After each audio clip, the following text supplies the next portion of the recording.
My name's David Eller. I'm the president of MWI Pumps. We're doing a series of videos called Faces of MWI, where we want to capture some of our long-term employees, their stories, history, and capture some of the culture that makes our company tick. Today we're going to be interviewing Norman Ford, who's been with us for 45 years, so we can learn a little bit about his story and his history with the company. Hey Norman, how are you doing today? Doing good. Are you prepared to talk a little bit about your history with the company? Oh, be glad to. Be glad to. Well, why don't you start off by giving obviously your name and the story of how you came to be with MWI. Yeah, my name's Norman Ford. I've been here about 46 years, soon to be 47. And actually, I've been in several departments since I've been here. Started off in the rental division, then I moved over to the warehouse area, and then I've been in purchasing and some parts sales, and even spent a couple months, maybe 3 months, running the computer a little bit. So that was nice. And then actually how I got to come here is your mother and father and myself and the wife went to Deerfield Beach Baptist Church. We're in the same Bible study together, and we got to know each other and was offered a job, and I accepted it. That's how I came to be here. That's a pretty good story. It is. It is. It's a big bonus for going to church. You never know what God's going to do with that. So tell me, you started off in the rental division. Tell me a little bit about that.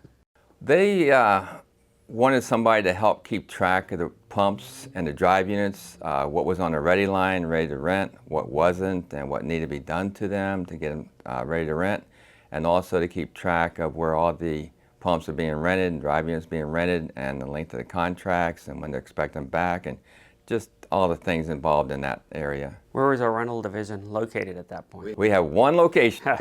It was actually right out there, in the other side of the wall there, in this building. And it's, of course, over the years, it's greatly expanded to several locations throughout the state, which is exciting to see happen. What other changes have you seen over the years with the company? We were just in this one location, and then a few years down the road, we took over the building down the street here.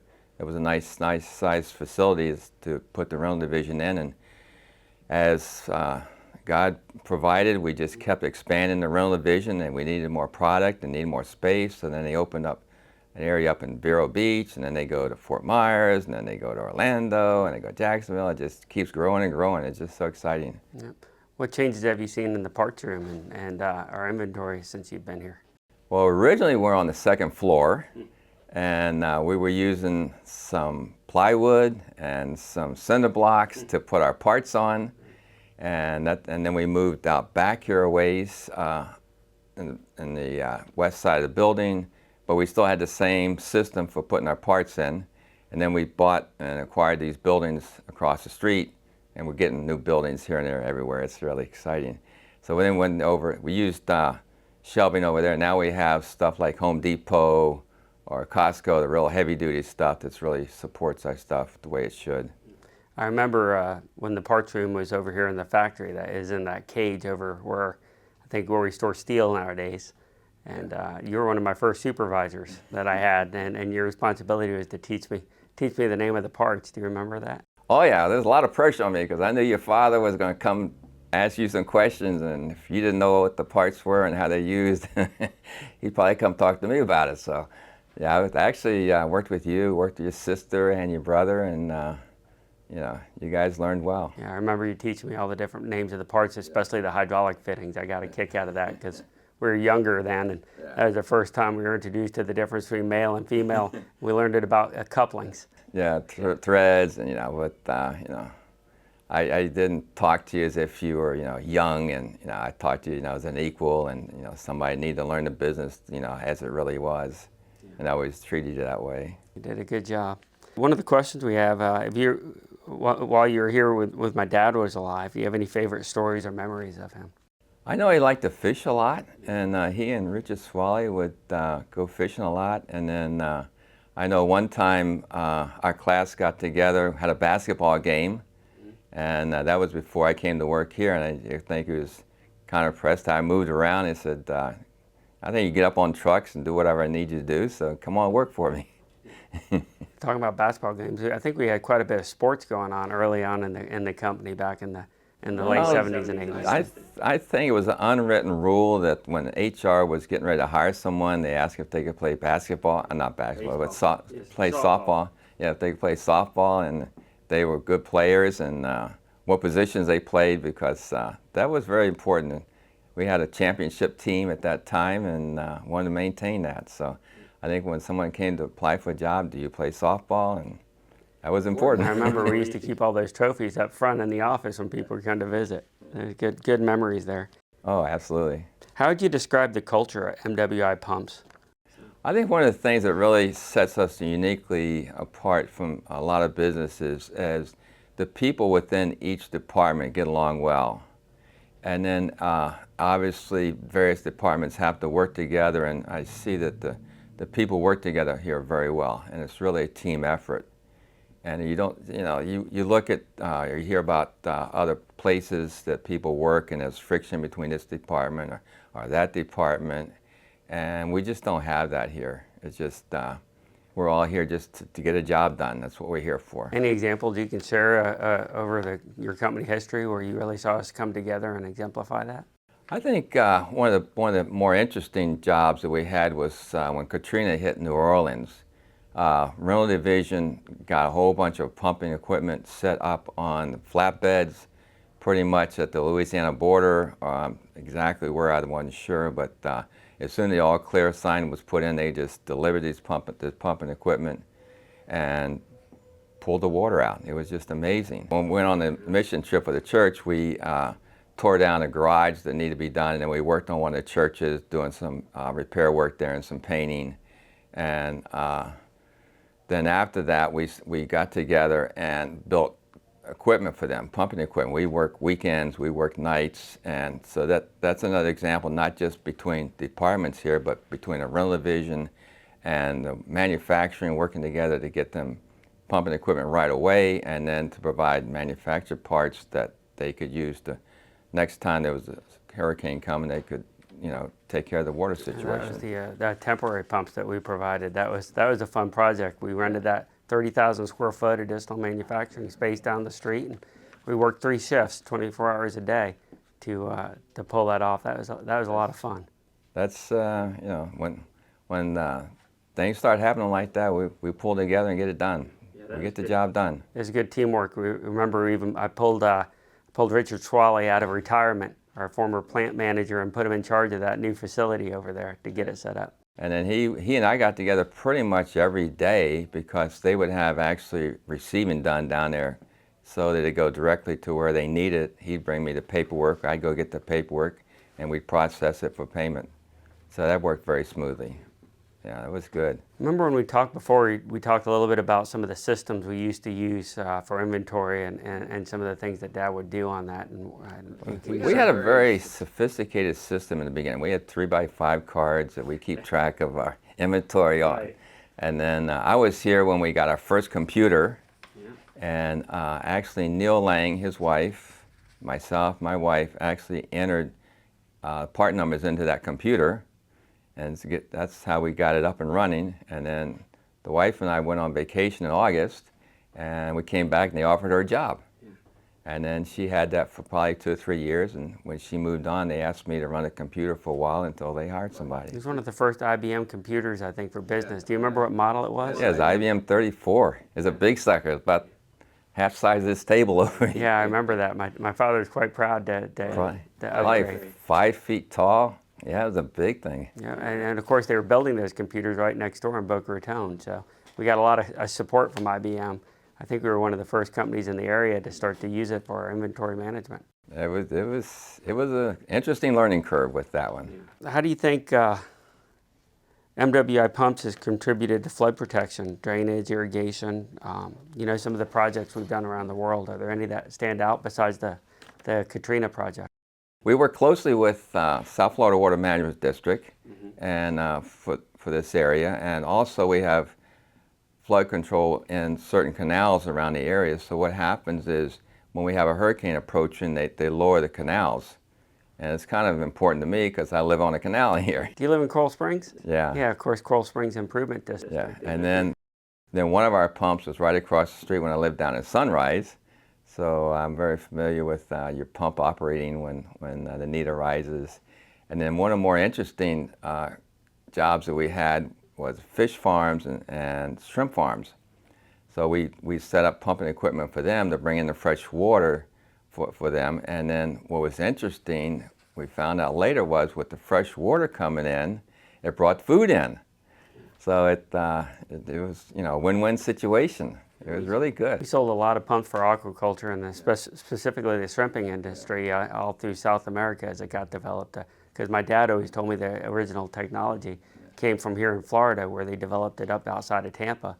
And as they migrated that technology to South America, since we had the pumps they were using to test the models that they had to grow shrimp commercially, we followed the business down to South America.